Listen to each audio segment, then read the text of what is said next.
Hello everybody, sorry I've not been making as many videos recently, but I have, as you can probably tell, bought a new and vastly superior microphone, which I will be using to make many more videos of which I can talk in the future. Now, today I'm doing a video focusing on mods, something which people have been asking me about here and there, and I did try and do it once before, last year. Didn't go too well. There were problems with the editing software and microphone quality wasn't all that, but anyway, now all those problems are behind us. I can just focus on producing good, entertaining, hopefully, higher quality content. So, let's get straight into it. So, first mod on the list is Loot Menu by Ursh. Now this mod is inspired by a mod from Fallout New Vegas that is in turn inspired by the menu interface from Fallout 4. Arguably one of the only things Fallout 4 did right.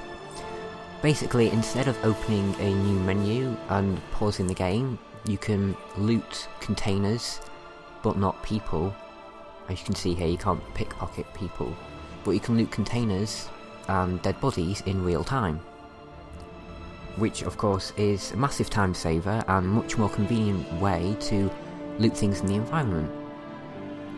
I was originally skeptical of getting it at first just because I'm so used to how vanilla looting in Oblivion works, but now I've tried it, I don't think I'll be getting rid of the mod anytime soon, and I recommend that you try it out as well.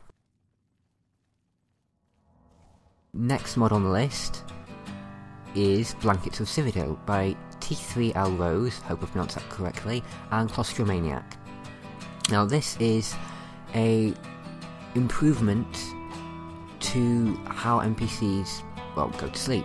Instead of just lying on a mattress underneath, well, on top of the cover, now they lie underneath the cover, with the new blankets being based off the original textures for the beds, so they fit in well, they're definitely lore friendly, and they add much more immersion to the game.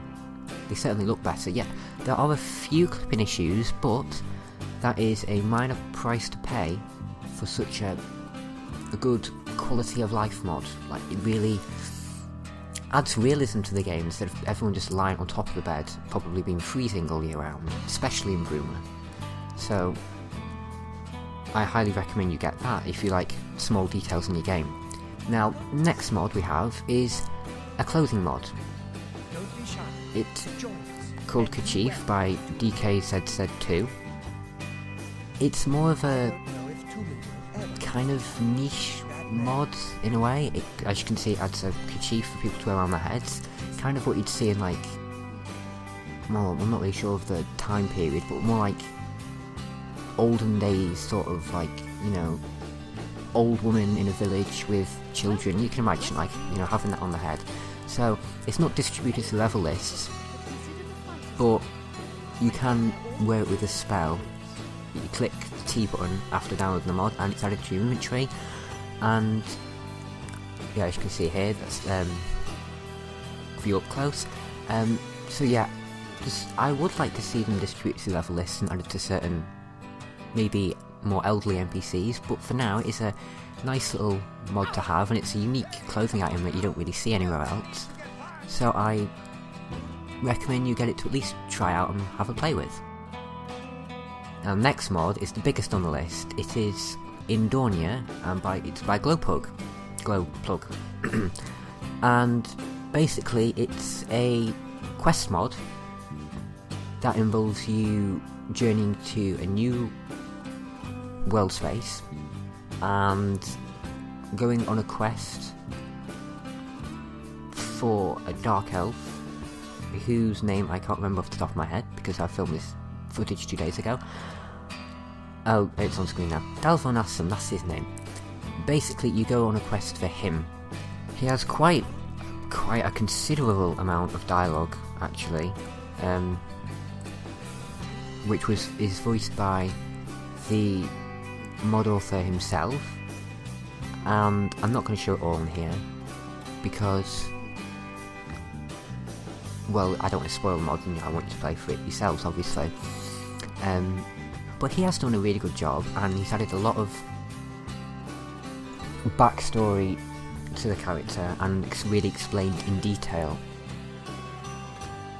the character's motivations and what it is you need to do on the quest. But anyway, basically he sends you off to the land of Apocrypha, which, if you don't know, is the Daedric realm of Hermaeus Mora, and it's where you go quite frequently in Skyrim's Dragonborn DLC.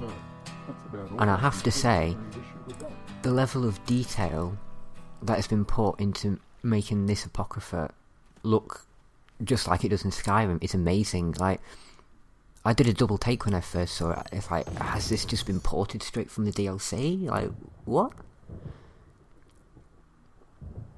Oh yeah, and thank you, follower, for interrupting me. How are you today? Yeah, great. I was trying to actually listen to what Hermaeus Mora was saying, and she completely destroyed the immersion for me. And that's not the worst bit, because she went and did it again.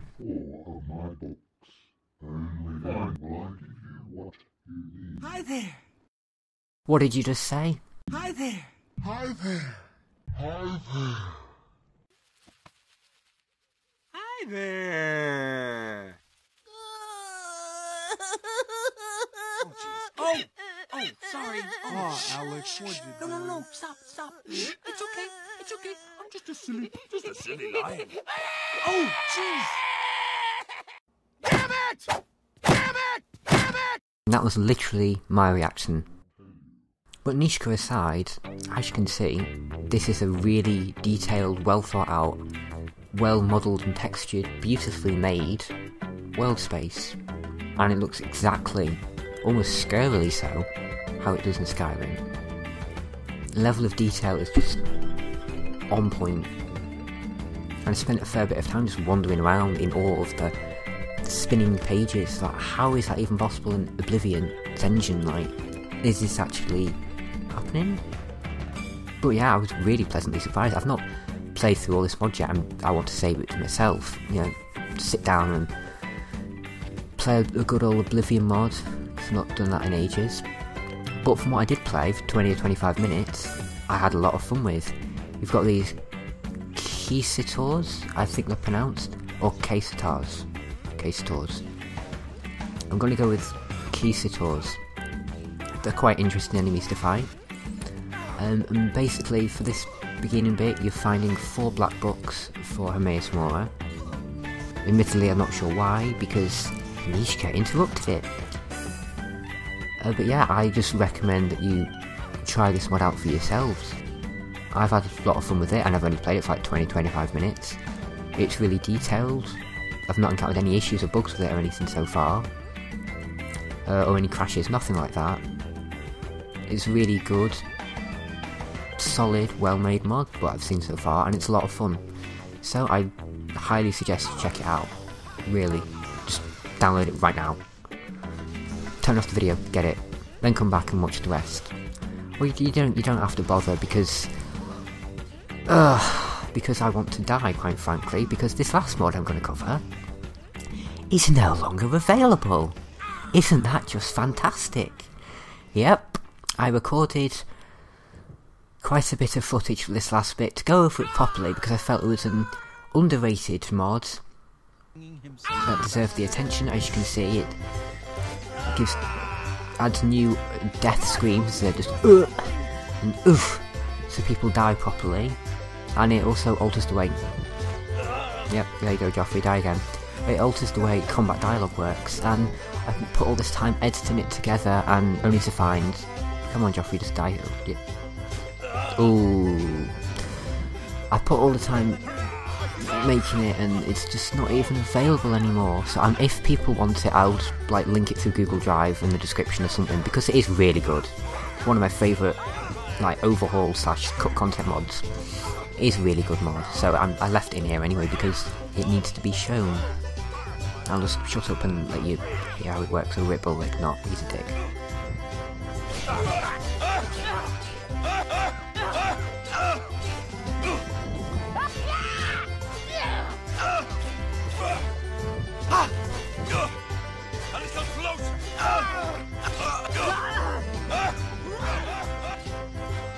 So basically, it changes how... Oh, cut content there. Totally not added by me. It changes how enemies use their taunts and shouts in combat. Not shouts, not like Fuso or Dar shout, obviously. What's the word for it? I want to kill you, shoutingness. That sort of dialogue. So they can, like, if they're hit or whatever, they might interrupt themselves and start saying something else, just so it's more intense, instead of like being slashed like 1,000 times by 1,000 people and they somehow finish their sentence instead of grunting out in pain or whatever, you know, just so it's a bit more realistic. But yeah, that's all 5 of the mods. Hopefully you enjoyed this video. Hopefully you can actually hear me for once. But to conclude, I'd just like to thank all of you for being so amazing and patient with me being dramatic about things, and supportive, so I do appreciate you all. It's fun to pelt in. I mean, I'm totally not implying anything that I am racist or anything, he just happened to be the target, so let's just move on from that, and totally pretend I'm not shooting, hey did you what, hey did you back off, hey did you dare attack me, because I'm not attacking him. I hope to be making more of these videos in the future, if you enjoyed them that is. If you hated it, then feel free to tell me and allow me to enter a further pit of depression, because that's always fun. But hopefully you did enjoy it, hopefully you think these mods are worthy of checking out, and hopefully you think I've done a good job of making a fun, informative and entertaining video. So if you have, please tell me below. And just before I end the video off, I would like to give a shout out to a good friend of mine, who's to thank for me getting this microphone, because he pointed it out to me, and he was the one who helped me with looking for a microphone, and he's also been quite helpful when it comes to YouTube stuff. So I'll put his channel, it should be appearing here now. Please subscribe to Owen, he's amazing. And yeah, that's all I have to say. Thank you for watching, I'm just going to shut up now and try and do something constructive with my day. Goodbye.